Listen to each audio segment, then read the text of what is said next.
introduce Professor Nira Yuval-Davis. This evening she will be giving us an intersectional gaze at nationalist projects, women and men of particular context, the latest in this year's ASEN seminar series. If you would like more information about ASEN seminar series and ASEN's other work, an email sign-up sheet is being passed around. Professor Nira Yuval-Davis will of course be known to many people in this room, but for those few who don't know, she is the director of the Research Center on Migration, Refugees and Belonging at the University of East London. It would take all of the seminar to list her academic work, which focuses on nationalism, racism, fundamentalism, and gender relations in Britain, Europe, Israel, and elsewhere. Her most recent book, The Politics of Belonging, Intersectional Contestations, was published last month. Aside from her various articles, which are available in multiple languages, her seminal work, Gender and Nation, has been translated into 7 different languages, including Turkish, which gave me the opportunity of studying as an undergraduate.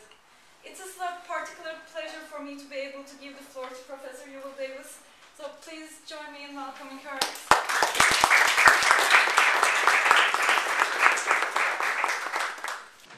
Thank you very much.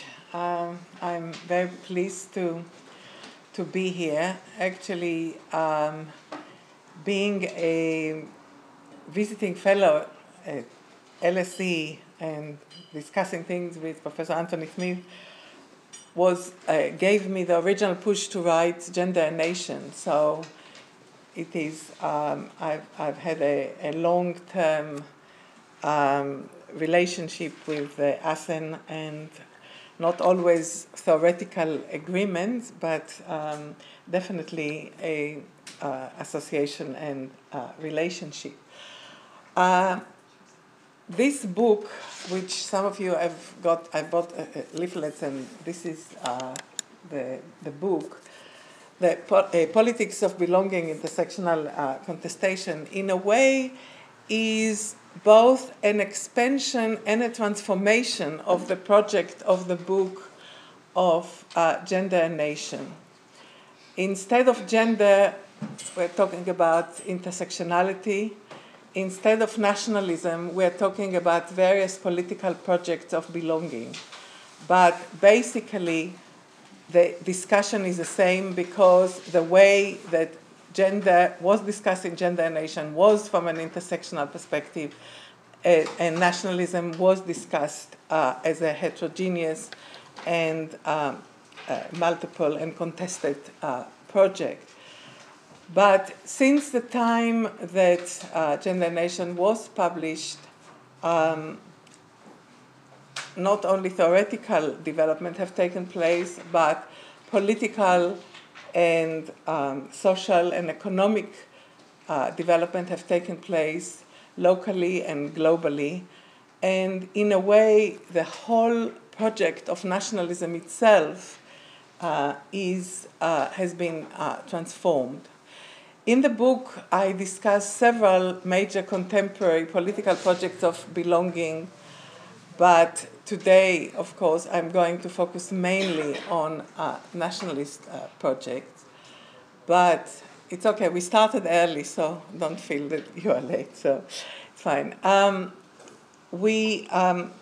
But I'm going to start by explaining a bit the whole notion of intersectionality. I don't know how much people here know about it, but this is a major theoretical tool, and some have defined it as the most important theoretical contribution of feminist theory to social and political theory, and I would agree with that definition.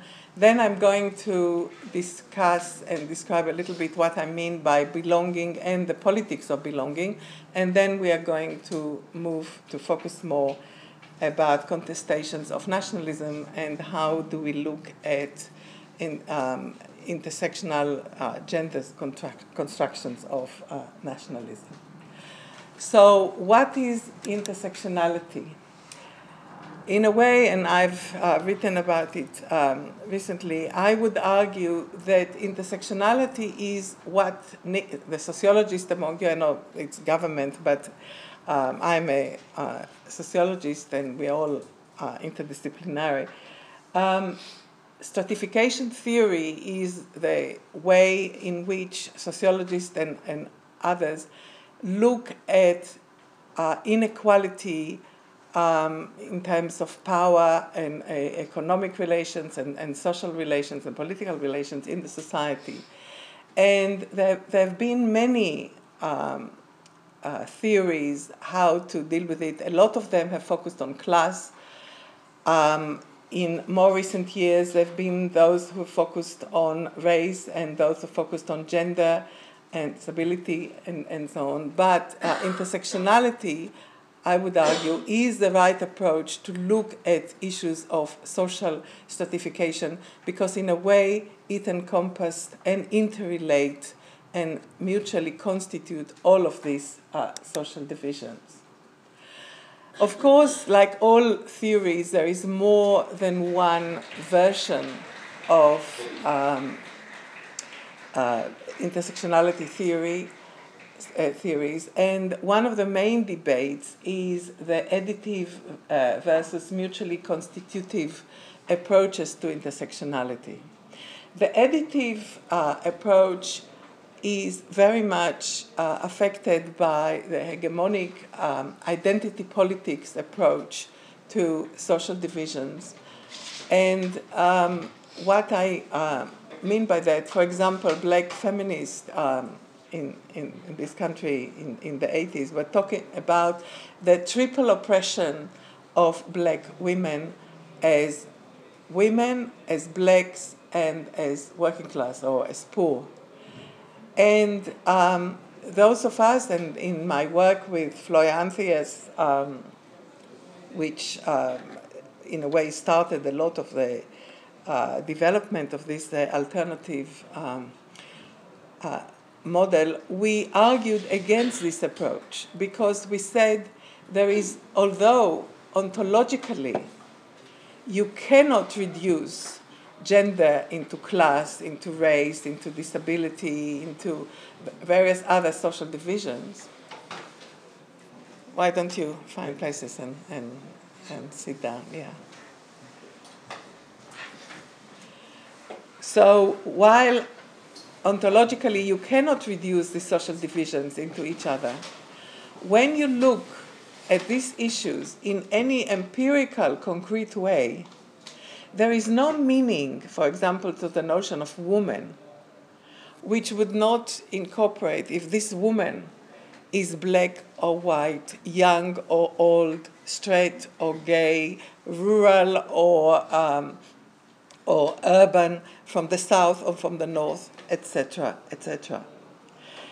In other words, the meaning of womanhood, when we look at particular grouping, individuals or grouping of people who we call women, do not have any meaning, homogeneous meaning beyond the way that they are constructed in relation to other social divisions. The same thing when we say blacks. It is not the same if you are a black middle class or working class, a man or a woman in Britain or in Nigeria, etc., etc.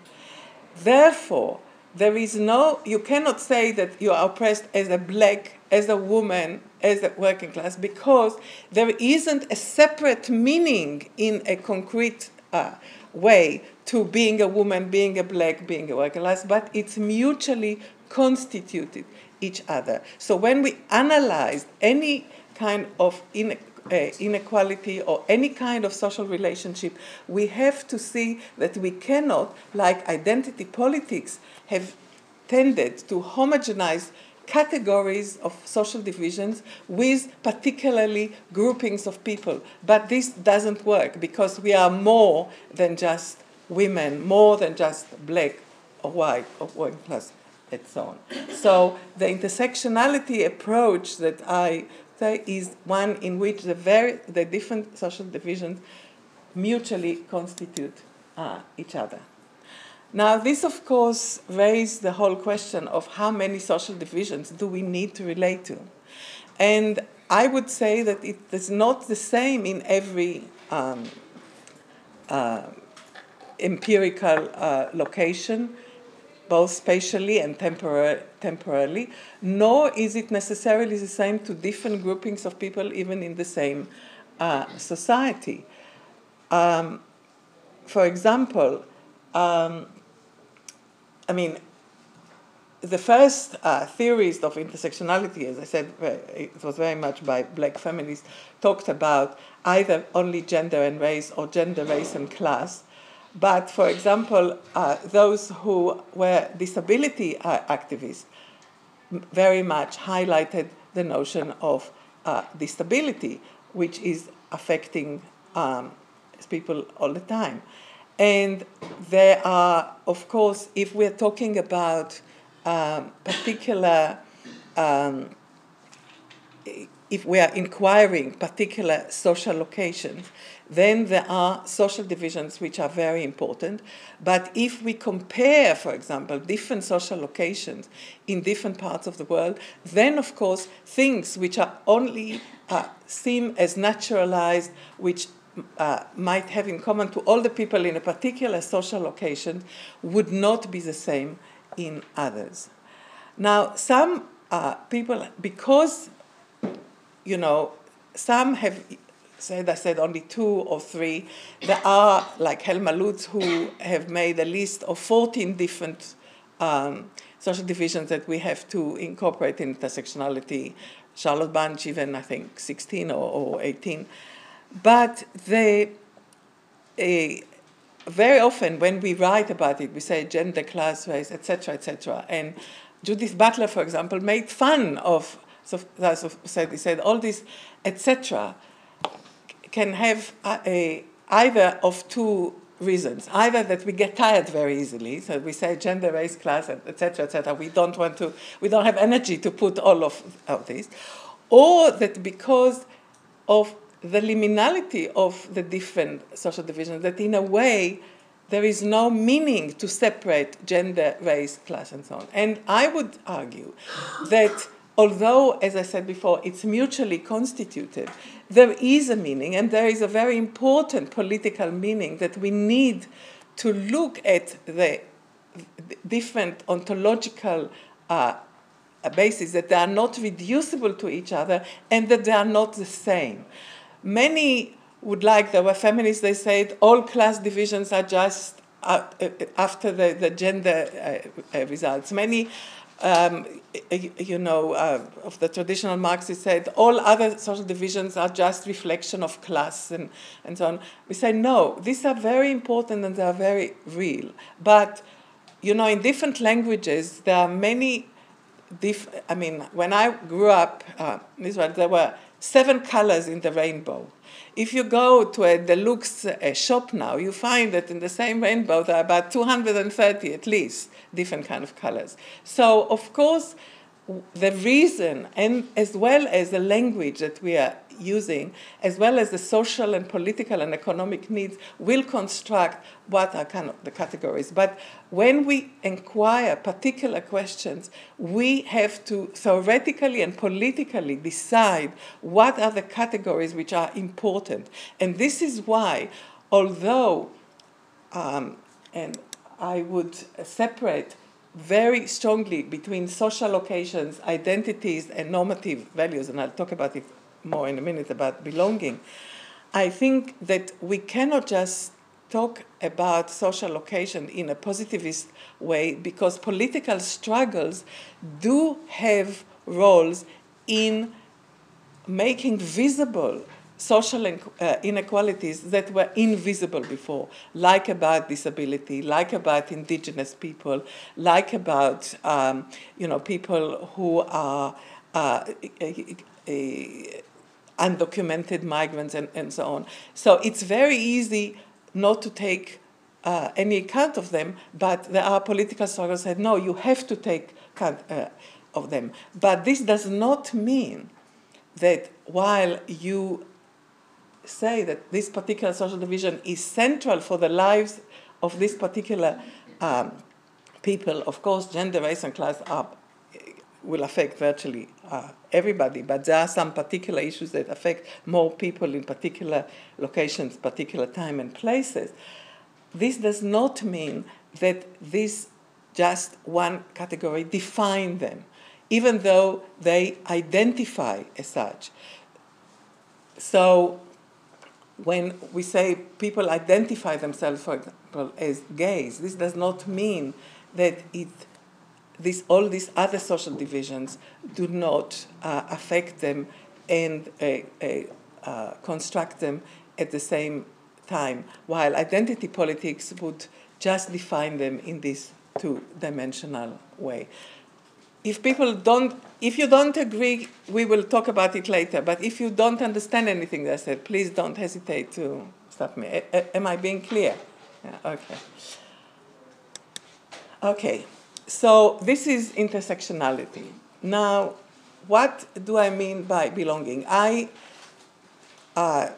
think that we need to differentiate quite strongly between belonging and the politics of belonging. Belonging is about attachment. It's about feeling that you belong to a particular place, to particular people, to particular occasions. But belonging needs, as I mentioned before, to differentiate between social belonging in terms of particular social occasions, and which, as I mentioned before, intersectional, mutually constitutive, and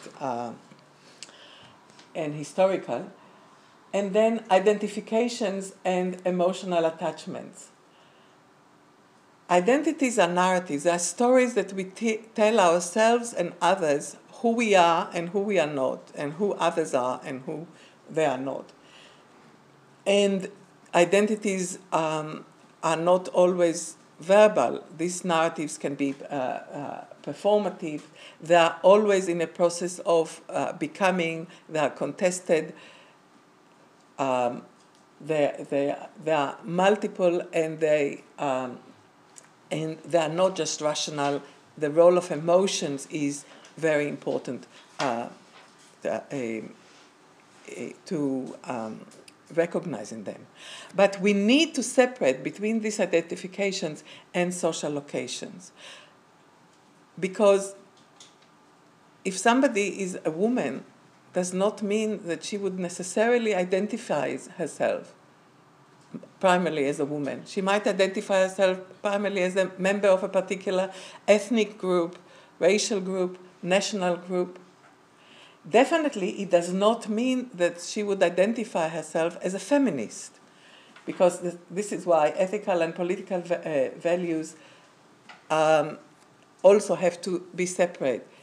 I can recognize myself, for example, belonging to a particular ethnic or national origin or membership, but I can think that this is the most important thing in my life and be very attached to it.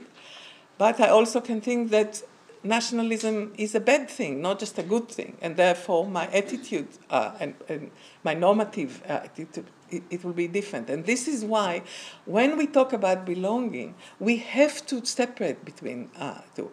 Identity politics automatically collapse social locations, identifications, and normative values. But we have to separate between them, because the relationship between them is very important to separate. And it's not just a question of identity politics of social movement. You know the UN resolution about incorporating more women into peace processes, because women are the ones who like peace. Now, we live in Britain. We had Margaret Thatcher, the Iron Lady. Do women really love peace? Can we collapse it in the same kind of way? We have to be very careful and not to put these things together. So, what is the relationship between belonging and politics of belonging? The politics of belonging are the political projects which construct the boundaries of the collectivities to which we think that we belong. But this is not a primordial thing. This is a political process. You know the whole kind of debate, there is no black in the Union Jack. Can somebody be English and black, or even British and black? Could Jews be Germans under the Nazis? No. And in the Weimar Republic, they were a very respectable part of the community. And we have this all the time, this kind of contestations. So Adria Fable defined politics of belonging as a dirty work of boundary maintenance, the boundary between different collectivities. But of course, it's not just boundary maintenance. It's the construction, maintenance, and reproductions of boundaries as a political project. Because in the book I discuss also a different kind of like British political project of belonging that some said even West Indian babies, even born in England, cannot be English because it's only origin, it's only social occasion, it's primordial. You are either like this because your parents were like this, or you can never be. Then we had, I don't know how many of you have heard about the cricket test, in which a minister in the government of Margaret Thatcher said, if people, like people who were born to, their parents came from Pakistan and they were born in Britain, they have British citizenship, they got British education, but in cricket test matches between England and Pakistan, if they support the Pakistani test, that means they cannot belong. So it's not even a question of origin, because if you support the English team, even if your parents were born in Pakistan, that's fine. You're okay. But if you support them, that means you cannot be part of the English or British collectivity. And but another one that like New Labour supported, and in some way Cameron all talk about values. Who is a real British one? The one who supports democratic values, as if nobody except the British support democratic values anywhere in the world. It can be sometimes really grotesque, like Blanket when he was the Home Secretary in his infamous document of a secure border, safe haven. I don't know if any of you know this document. He said, what does it mean to be British? He said two things. One, the English language, as if only British people speak English language. And secondly, support of the values of the Human Rights Act. He himself brought the Human Rights Act from Europe. He himself suspended very shortly after he incorporated part of this Human Rights Act after 9/11 in order, because of the kind of so-called the global war on terrorism. But to be British is supposedly the one who support these values. So we can see that social locations, identification, solidarity, or particular political values can be basis for different political projects of belonging. But it's what is important is that we see that it's constructions, it's a particular political project. And this is this political project, what is important to see, that first of all, of course, they are in order to promote particular collectivities, particular ethnicities, particular groupings over each other. Of course, if you are for white supremacy, then political project of belonging, which says only whites can be English, of course, that's the political aim of it. But the other one is to promote particular leaderships who are promoting this political project, because it is not just a way of gaining power or defending from other collectivities. It is also gaining power within your own community, within your own collectivity, because you are the one who are showing the way, and therefore you are the one who are dominating. And this is very important to always recognize, because very often when we talk, especially in political theory and international relationship, we look at collectivities, at nations, as homogeneous, as if the project is of the nation. But the project is not of the nation, it's of particular leadership of a nation who are promoting particular issues and particular constructions which give them power, not only in relation to others, but also in relation to intra-group. Now,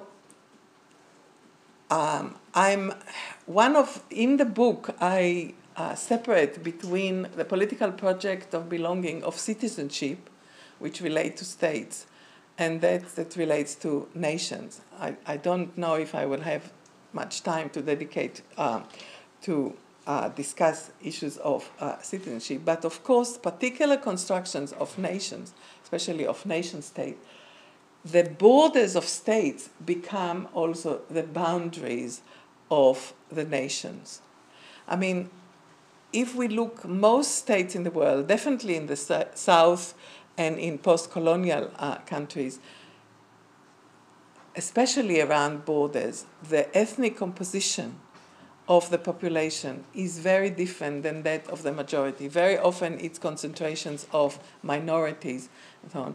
But if we talk about the borders, then there is this kind of mythical homogeneity. And it's not only in the South. Look about England. We talk about the island race. But Wales, Scotland, that's not part of England. They are Celts.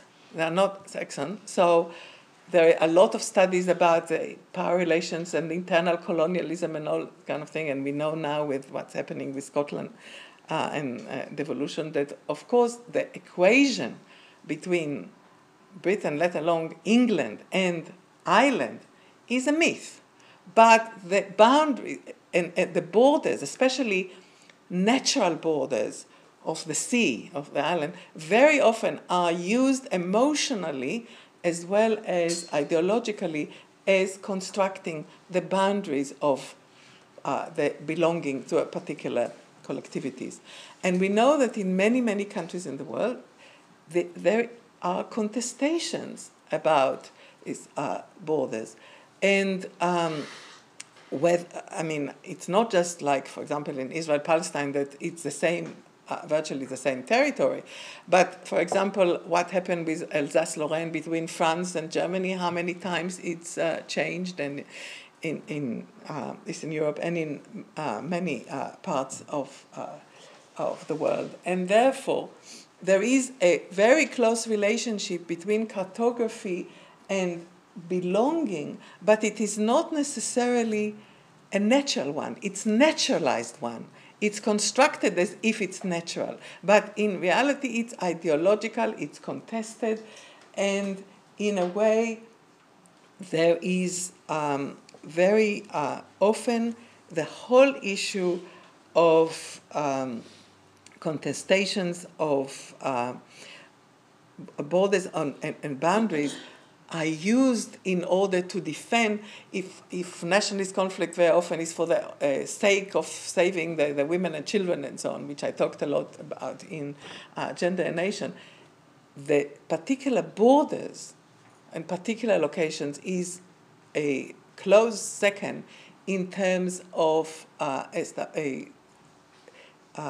promoting particular national conflicts and militarized one.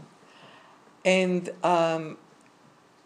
and of course, in many cases, especially, as I said, in post-colonial countries, borders were completely arbitrary. Sometimes there was an attempt to put it next to natural kind of divisions of sea or mountains or lakes and so on. But very often, if you look, there was this excellent exhibition in the British Library a few years ago, and you look at the map of the world, like in Africa, you can see that some colonial powers sat around the table and just made a straight line with no consideration at all about the ethnic and national and tribal succession, or even kind of natural signatures and so on. And that relates to a lot at many parts of the world.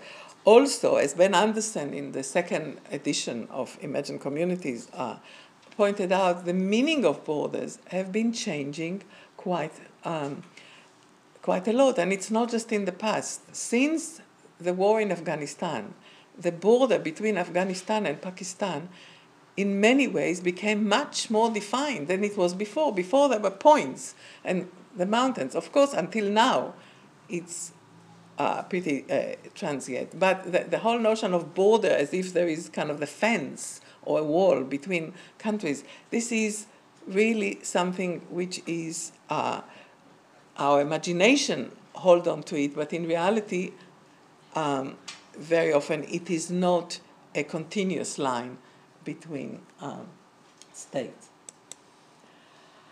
Of course, to complicate everything in terms of politics of belonging, contemporary politics of belonging, it is not just a question of where are the physical boundaries and borders between collectivities, but the fact that because of the needs of globalization and so on, and I might talk, if there be time, I might talk about it more towards the end. Most of us, whether we are migrants or not, have more than one belonging. There is local, there is national, there is regional, there is religious, there is occasional. There are many multi-layered forms of belonging, while politics of belonging very often require this kind of zero-sum game of approach that either you belong to this or to that, rather than talking about it in a much more complex way. But if you actually talk to each of you, where do you belong? How do you belong? You belong to more than one collectivity, and you associate both in terms of social occasion, but also in terms of especially identifications and emotional attachment into more than one. And of course, to construct who belongs and who do not, again, it's very political. It's not just emotional. There is, of course, the whole issue of dual citizenship, triple citizenship. I have a friend who has 4 passports. You would think that necessarily it will give people more freedom of movement. And, of course, in many cases, it does. But sometimes it does not. For example, in the Lebanese, when Israel invaded Lebanon the last time, I don't know if you remember, there was a lull of about a few days in which Western countries were allowed to evacuate their citizens from the beach in Beirut. And my friend Dara Stasiulis in Canada did a study, and what happened was that there were many people who were, it was a summer, many Lebanese Canadians went to visit their families in Lebanon and wanted to be evacuated. The Canadian authorities that searched for Canadians to evacuate would not evacuate those who also had Lebanese citizenship. Only those who had Canadian citizenship, or maybe others, but not. So in that case, having a dual citizenship, instead of giving more choice, gave you less choice. And of course, because belonging here is a question of politics of belonging, your citizenship very often is stratified in relation to what kind of citizen you are, what other citizenship you are, what other ethnic, racial, and national belonging you are. So there is nothing naturalized about it, but everybody speak about it as if it's a given, if it's a well. And both left and right, and in the United Nations, they talk about the right for self-determination as if it's a natural, simple, mutually exclusive categories.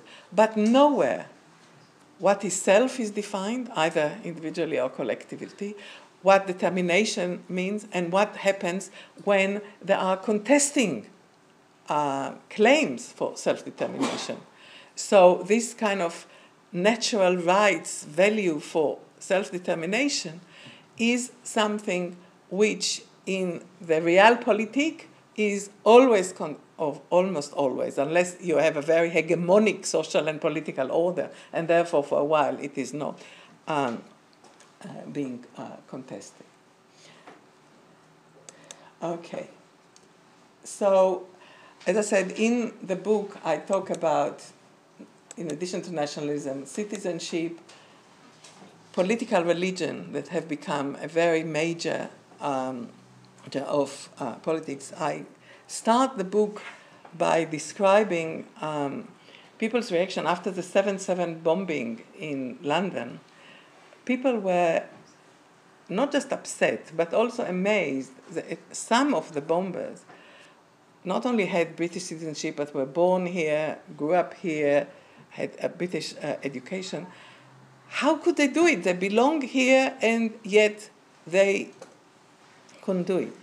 But one of the bombers, they have this kind of suicide video that they do before. He does speak about my people, but he didn't mean the British in my people. He talked about the Muslim Ummah as his people, the Muslims all over the world. The fact that Muslim people were murdered in these bombings in London among all the other people that did not matter for him. My people were constructed, the boundaries of his political project of belonging were not nationalist. They were political, religious ones. And then, of course, there is cosmopolitanism that many people say this is under the days of globalization, this is the only right, or even neoliberalism, the only possible political project of belonging. But as I discussed in the book, cosmopolitanism is often also situated and very often exclusionary as well, and with shifting and contested boundaries. And but at the same time, it is true. Ben Anderson talked about nationalism as a force that replaced, which is, I would contest that it replaced, but like religion, that people are prepared to sacrifice their lives to family, like religion, because of the notion of the sacred, but they don't do it in other occasions for their trade union or for this, all this kind of thing. But that's actually not true. People from all over the world went to Spain in the Civil War to fight against fascism, and many of them died. Rachel Corrie and others, activists in the Palestine Solidarity campaign, have gone, and of course they didn't want to die, but they were prepared to pay. I think very few people ever want kind of to die, except suicide bombers, but to pay the price. So to say that this kind of emotional attachment and absorption of self in a particular collective mode of belonging is only about nationalism and religion and family is very misleading, and we do live in a world which is much more complex, also emotionally, not only politically and economically and socially. In the book, I also talked about the feminist ethics of care as a political, as a feminist political project of belonging. I don't think I'll have time to enter today. So I want to focus now about contestation of nationalism and to try and point out why not only we cannot talk about nations as homogeneous, but even just to talk about the gendered aspect of nationalism, we cannot just talk about it if not in an intersectional way. First of all, as I said, I do differentiate in the book between nationalism and citizenship as different political projects of belonging, because the naturalized ideology of nationalism very often is that of nation state. But we do know that, especially these days, there are many nationalist ideologies and collectivities of people who do not have their own state. And it is not just people like the Kurds or the Palestinians who are fighting for their own state. For example, the Roma people in Europe have declared themselves as a nation in order to get more rights in the EU, because the EU is governed by nation states. So they construct themselves as nations, although they have no reason or will to build their own nation states. The same thing about many indigenous people, very heterogeneous population that construct themselves as nations in order, because the political global order is about nations. But we have to separate the rhetorics of nations and nation states. And in all the theories of nationalism or discussion, very often there was this kind of naturalized assumption that the boundaries of civil society and the boundaries of the member of the nation are the same. But of course, we already mentioned all the different minorities, not just migrants, but also historical ethnic minorities in or regions and nation states, very much a result of centralization and homogenization kind of political orders, whether it's France and Spain or it is states in the south.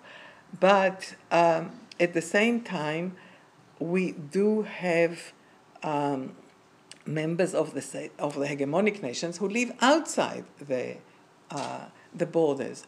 And we do know that in recent years there have been cases that people not only had overseas citizenship, but also became presidents in Lithuania, in Ireland, people who lived all their lives, or most of their lives, outside Lithuania and Ireland, were appointed or elected or selected to be presidents of this state, because the boundaries of the nation and the boundaries of the state been very, very different, and we can talk about it more. So nations are imagined communities, as Ben Anderson said.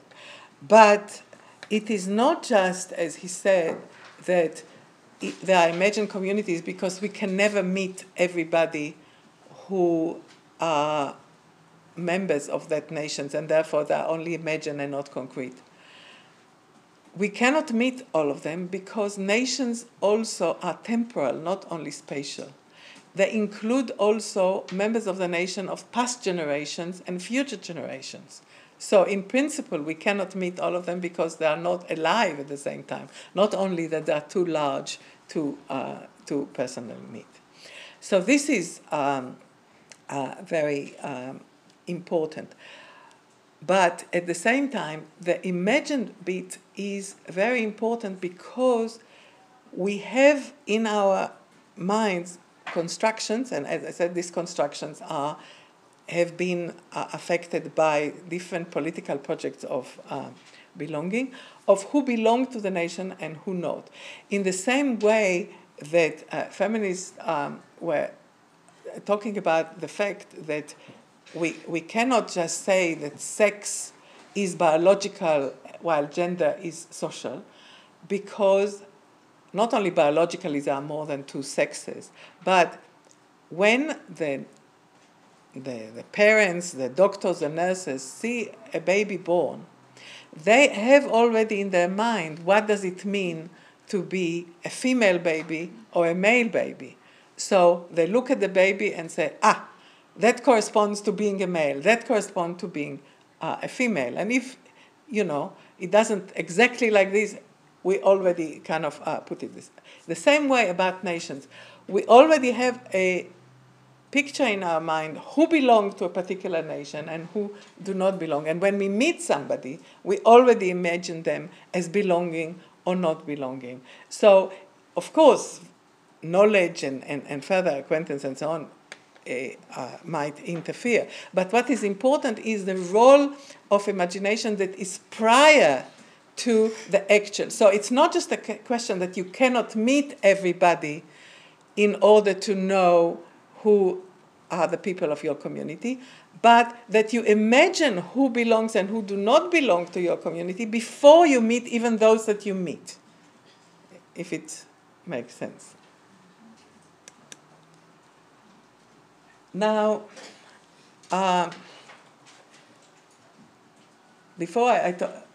now, what is important, and before I go to multicultural and autochthonic nationalism, I said I talked about the gendered aspects of nationalism.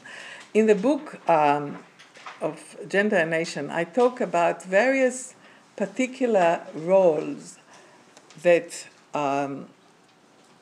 in nationalist projects, which are very much gendered. For example, women are the biological reproducers of the nation. Let's approach this for a moment intersectionally. Yes, women are the biological reproducers of the nation, but not all women. First of all, women from particular age groups, not younger or older. And this is not just a question of course, but there have been various kind of legislations to protect women in various labor laws, which against working with chemicals or whatever, anything that can interfere with their ability to become mothers. But above the age of 45, women were allowed to work in these night shifts with these chemicals. So, in a way, even the law does not homogenize women very often. Moreover, women as biological reproducers of the nation, what happened to women from racial and ethnic and minorities? Very often, they are the ones who would not be encouraged to be the biological reproducers of the nation. There have been states in which it was very, very clear, like in Singapore, but there were also some states in the United States and others in which educated women were given incentives to have babies, while uneducated and poor women were not. There have been various Depo-Provera and other very unsafe birth controls given very selectively to women of particular racial, ethnic, and economic situations in order to try and prevent. Of course, the extreme was in Nazi Germany, in which people who were considered to be feeble or whatever. Oh, sorry. This is my...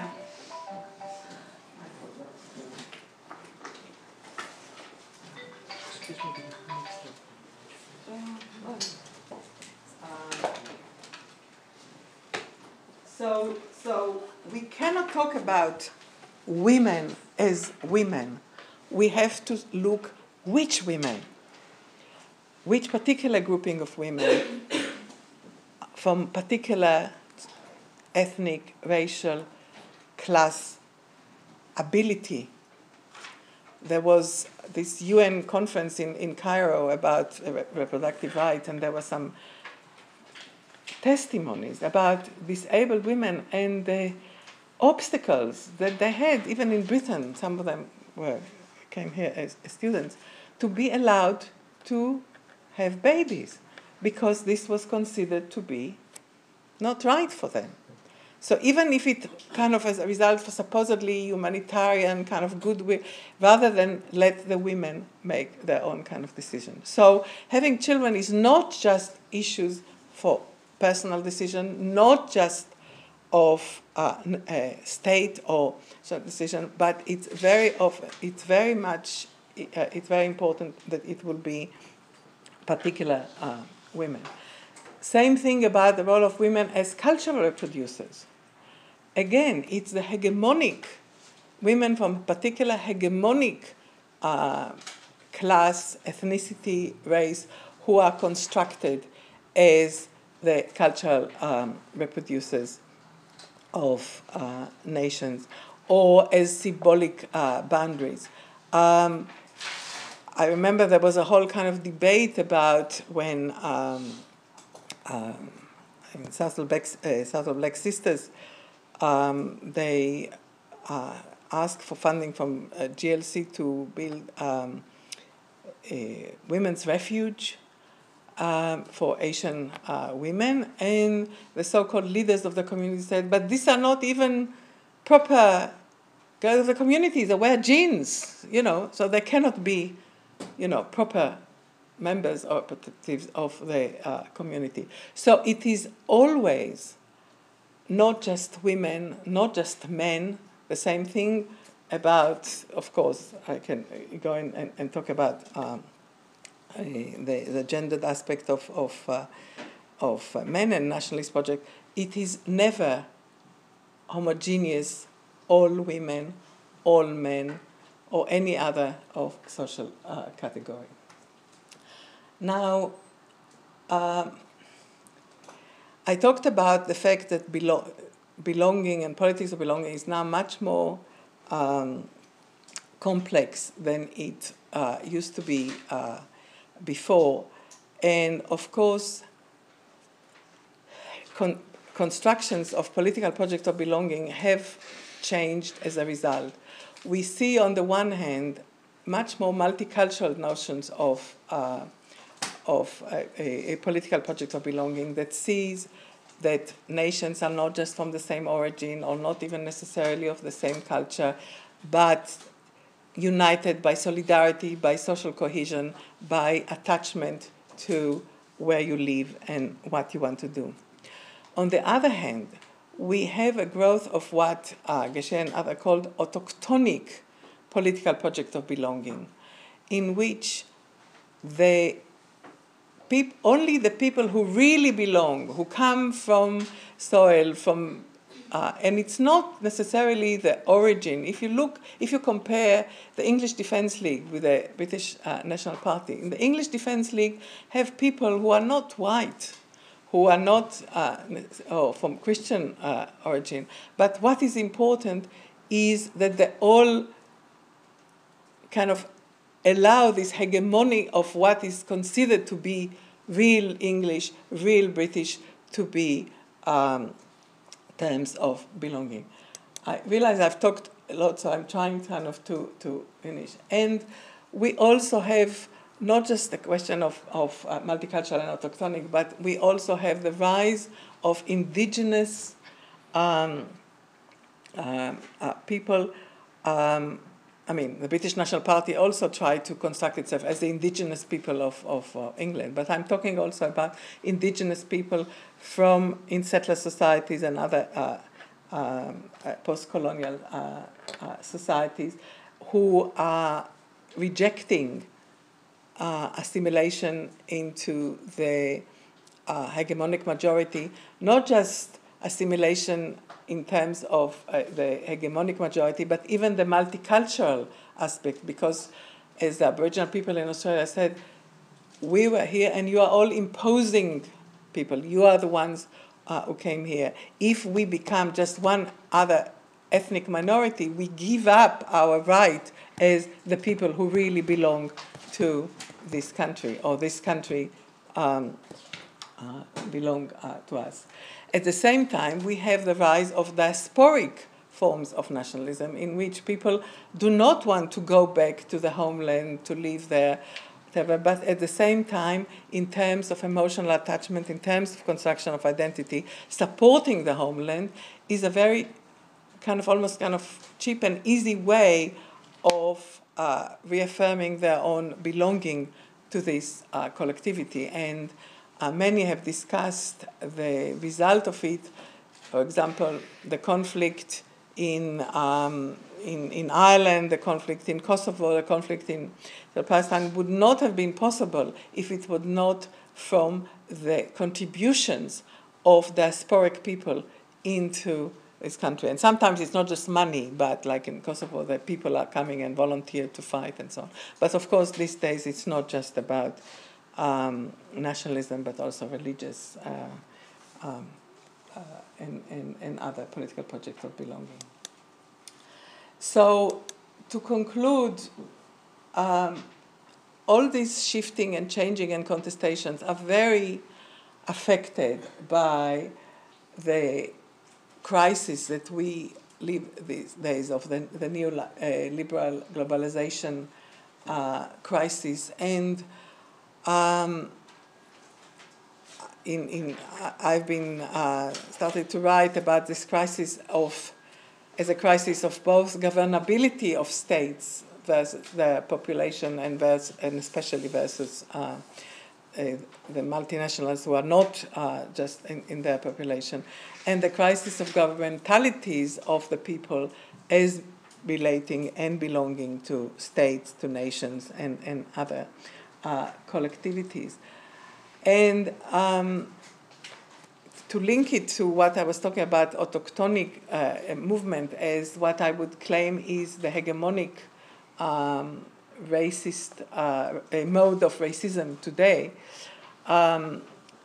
Michael Mann's the discussion of the dark side of democracy, the push for homogenization and exclusion and eventual to ethnic cleansing, I think is very important as the other side of the liquid modernity and globality and so on. And if we are concerned about issues of ethnicity and nationalism, this is very important. But as Gramsci said, we need, while carrying on the pessimism of the mind, we have to keep optimism of the will. And I think I'll finish now. Thank you.